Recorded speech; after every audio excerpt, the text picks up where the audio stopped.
Всех приветствую на своем канале. Сегодняшний обзор мне хотелось бы посвятить модели скорой помощи ГАЗ-2402 «Волга» в масштабе 1:43. Этот автомобиль производился с 1979 года на заводе «Тантал», а потом вплоть до 1991 года на заводе «Радон». С 1991 года и вплоть до окончания производства в 2012 году производство продолжалось на заводах «Агат», «Инкотекс» и «Массар». Данная модель была скопирована с реального автомобиля скорой помощи ГАЗ-2403, который производился на Горьковском автомобильном заводе с 1975 по 1987 год.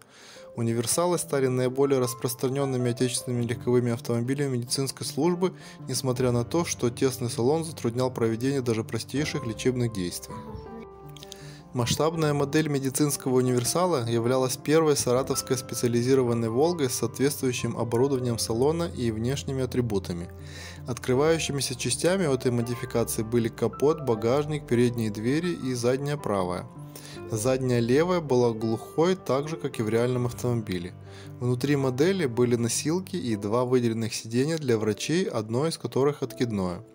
Между водительским местом и салоном есть перегородка, как в реальном автомобиле. На капоте и на задней двери нанесены красные полосы, а по бокам, кроме этого, еще и надпись «Скорая медицинская помощь». На крыше красуется синяя мигалка и фонарь. Днище устанавливалось стандартное от модели универсала ГАЗ-2402, потому надпись ГАЗ-2403 найти на нем не удастся. Модели был присвоен каталожный номер А24, хотя иногда встречается в ранний период с номером А13. Самые ранние модели 1979-80 года прежде всего отличались тем, что надписи и полосы наносились на корпус декалями. Как правило, эти «Волги» идут без номера 03 на передних дверях. Мигалка устанавливается раннего варианта в форме капли, а фонарь идет на короткой ножке. Надпись названия «Волга ГАЗ-2402» находится в единой плоскости, то есть не было для модификации 02 отдельной прямоугольной площадки, которая появилась позже для унификации донышек. Номер А24 нанесен более мелким шрифтом. Модели почти всего номерного периода отличались наличием капота без так называемой кромки с внутренней его части. Двери крепятся к днищу через специальное отверстие на нем. Примерно с 1982 года мигалка меняет свою форму и становится по форме как стакан с плоским верхом. Фонарь на крыше начиная с 1923 года по форме с более длинной ножкой. Также у моделей до 1985-86 года шов на внешней стороне покрышек смещен к их краю. Модели до 1923 года имеют узкие задние фары с темно-красным пластиком. Двери крепятся к днищу через специальное отверстие на нем.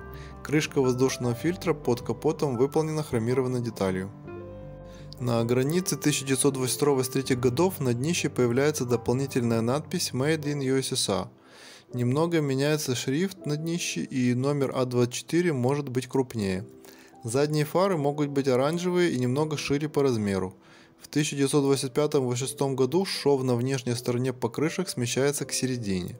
Примерно в 1924-25 году, пока номер еще не пропал, за передним мостом появились ребра жесткости. Примерно в 1926-27 годах происходят более значительные изменения. На днище пропадает каталожный номер А24, с днища исчезает отверстие для крепления дверей. Сами двери начинают вставляться в отверстие пластикового салона. Также происходит изменение шрифта на днище, он становится немного крупнее. На днище могло не быть надписи Made in USSR и номера А24, но надпись «Сделана в СССР» присутствовала. Деталь воздушного фильтра на модели устанавливалась уже не хромированная, а черная. Первые диски с цельным колпаком на «Волгах» начали ставиться с 1988-1989 года.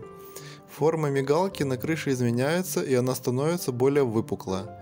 Также поздние модели приобрели еще одно отличие. Капот стал производиться с выступом кромкой на передней внутренней его части.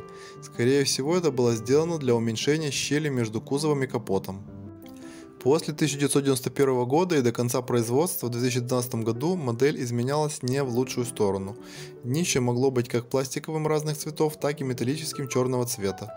Диски колес были цельными, хромированными, но встречались и старого типа с колпаками.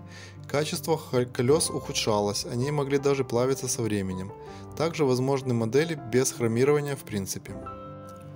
В этот период возможно много других цветовых вариаций пластиковых деталей. Корпус модели после 2000 года также мог встречаться различных оттенков желтого цвета.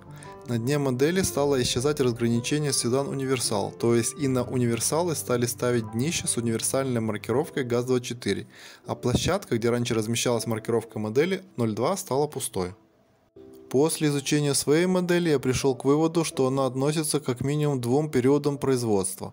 Скорее всего, умелец, у которого я купил эту Волгу, использовал днище, салон, колеса и двигатель от более ранней модели до 1982 года, а сам корпус от более поздней модели. Прежде всего, меня на это натолкнул выступ на капоте, который не мог быть на номерных моделях. Не зря говорят, меньше знаешь, крепче спишь. Теперь я узнал, что у меня модель конструктор. Ну, как-нибудь переживу эту новость, хоть немного, и удивился этому. Коробок на эту модель есть несколько вариантов, но они не были индивидуальными для скорой помощи. Самая редкая и почитаемая у коллекционеров с надписью «Новый экспорт», а затем более частая, которая шла в комплекте с номерными моделями и на которой был их каталожный номер, а также вставки из текста и полос золотого цвета. И самая поздняя без номера и без золотых вставок. Цена на эту модель довольно высокая и начинается от $20-30 за модели без номера на днище. Номерные модели с коробками стоят не менее $200-300. Самые ранние экземпляры с редкими особенностями покраски и комплектации могут быть еще дороже. Наличие ранней коробки в хорошем состоянии прибавляет к цене минимум $50. Всем спасибо за просмотр этого видеообзора. Надеюсь, было интересно и познавательно. Не забывайте подписываться на мой канал и ставить лайки. Если есть дополнение к моему рассказу, пишите в комментариях, это будет интересно. Всем мирного неба над головой и до встречи!